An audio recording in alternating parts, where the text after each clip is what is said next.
this is D'Amico Ryan's team. This is definitely not Nick Caserio's team. And what do we think of Nick Caserio after he had no first or second round picks in 2021? Yeah. But we'll take a look at what's left of that draft. So you mentioned the 2021 draft. And if you want to know the truth, I think it's been pretty successful. You do? Yeah. Brevin Jordan. He's on the team. He doesn't even play. He makes the team, made the team. That doesn't make you successful. Okay, so Brevin Jordan was drafted in the 5th round. They've got 2 5th-rounders that actually they got a 5th-rounder that made the team. They've got another 5th-rounder that didn't, and then a 6th-rounder that didn't. But otherwise, your Roy first Lopez cut yesterday. Yeah, Garrett Wallow. Nico Collins is a starting wide receiver that you got in the Mills 3rd round. Is a backup. Davis Mills is a backup. Davis won't make it through his first contract. I think he'll be dealt this year, or maybe dealt next year. A 3rd-round quarterback. It's not even a coin flip. You're probably not making it. Well, you should.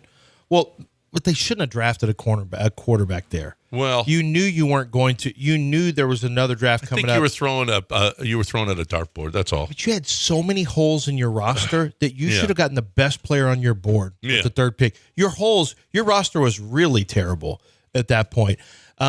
Nico, I think Nico. Now they did spend extra picks to trade up for Nico, just so you know. Well, that's probably not great. But he's a starter. They threw a bunch of picks. Well, we'll see. Yeah. I think Nico's the only player out of that draft that makes it through a first contract.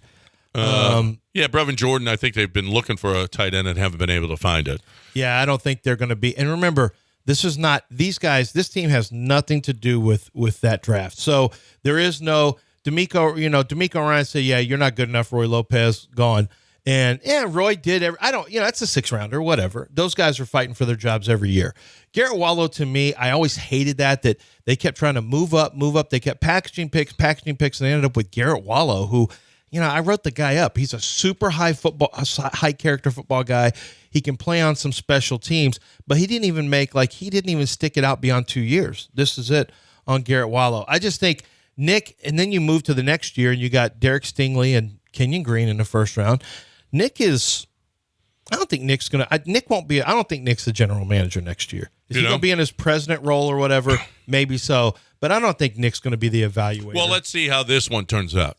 Let's see how Will Anderson and C.J. Stroud play before we make that, and the other draft picks as well. Let's face it. It was his first draft, and he didn't have a 1st or 2nd round. No, it's hard. It's hard. I didn't love the way he evaluated that draft in the first place. No. I just thought he could have. He was throwing around picks, like getting rid of late round picks. Yeah, he doesn't mind moving up for late picks, and What are you doing, dude? Why are you just throwing away? Right now, you need quantity of picks to see who sticks. I didn't think Nick handled that well at all. Well, I think he did a much better job in free agency this offseason. Yes. And he did a much better. I think that's what he's good at. And John. We'll see how the draft picks go. Let's face it. Stingley better play well because Kenyon Green is now done. Kenyon Suafilo, this may be it for him. He's on the IR. Rumor has it it's done for the season. It's labrum, so we'll see if that's what it is, which takes a long time. If that's true. In the show, you can see him holding his arm. That one's no good because this is a long rehab. So they're in a bad way on that offensive line right now. Yeah, they traded for Kendrick Green yesterday. He has been an unsuccessful draft pick and 3rd-round pick from Illinois. He's a center guard, but I think he's a better fit for. I never liked the fit for what the Steelers do. He is a better fit for the zone scheme. He's very quick. He's not a very good pass protector. That's the problem. Mm-hmm. But he's a guy with his quickness that fits the outside zone scheme. So what you basically did is you just threw another guy who could play some center. You gave them a chance for Juice Scruggs to potentially play guard, I think. Michael Dieter was cut. So a guy who was, quote-unquote, starting the other day, he was cut. Dell wasn't wrong about him. Didn't appear to be super fantastic. Nope. So now you got a rookie in Jarrett Patterson. You got Juice Scruggs. You've got Kendrick Green, who was traded from the Steelers. Steelers fans can't say enough bad things about him, which usually happens when you Titus Howard is hurt. Juice Scruggs is banged up. You lost Kenyon Green. So Charlie Heck was officially put on the PUP list.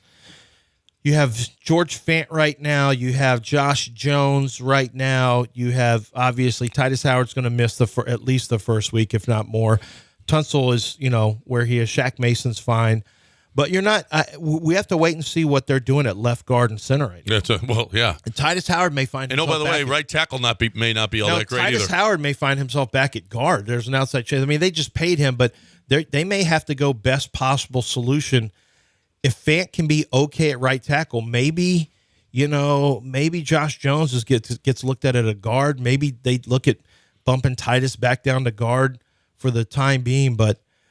And if you miss on Kenyon Green, you got to just move on and just say, "Yep, this didn't work," and move forward. If that ends up happening, I don't want to say it yet, but this is going to be 2 years where it's trending very poorly. And if he requires the surgery, we're probably not going to see Kenyon Green this year. So we'll see what happens. He's all right now. What happened to Jack? He said, "I wanted to talk to Jack." He said, "Well, maybe you guys touched on everything." Maybe I said the things. Or maybe he could have come in and said he sucks and then left because that's what he put up on the board. That's what he told you he wanted to say. Yes. Well, I don't agree. I think Nick Caserio had zero to work with to begin with. He had a dismal, the worst roster in the NFL. He didn't have his first or second round picks. Don't worry, he won't have next year's first round pick either. He had nobody that wanted to come here. But he made some questionable decisions. I would have just gone with a bunch of young guys, undrafted free agents that were out there, as opposed to getting the Christian Kirksey's and just a bunch of just guys. And fill in the roster with that. I would have rather have seen him, getting a bunch of young players that maybe could make the team or whatever. You'd find out whether or not they could play. But I think this past year has been much better. If you want to know the truth, now Stingley better work out because Kenyon Green ain't. So Stingley better play. Well, and you traded away really next year's first rounder for C.J. Stroud, so he better play well too. Right. Well, I think the owners stepped in and. They're going to have to wear that one because I think the owners were the ones who made that pick. And if that's the case, you had to do what you had to do so that you could get your hands on Will Anderson. If you drafting Stroud first was the right call because you try to prevent leverage. But Arizona, they could see right through you and they're like, nah, we think, we know you want Will Anderson. We're going to make you pay for it. Yeah. And they leveraged Houston out of that first rounder next year. So it's going to be important for CJ and Will Anderson to play well. I have Will Anderson as my rookie of the year defensive rookie of the year. I think CJ Stroud's going to be okay. I do. I actually think he's going to turn into, I think the floor on him will be average NFL quarterback, which I'm okay with. I'm okay with him. Now, the difference between average and above average NFL quarterbacks every year, you're like, it'd be nice to have somebody better.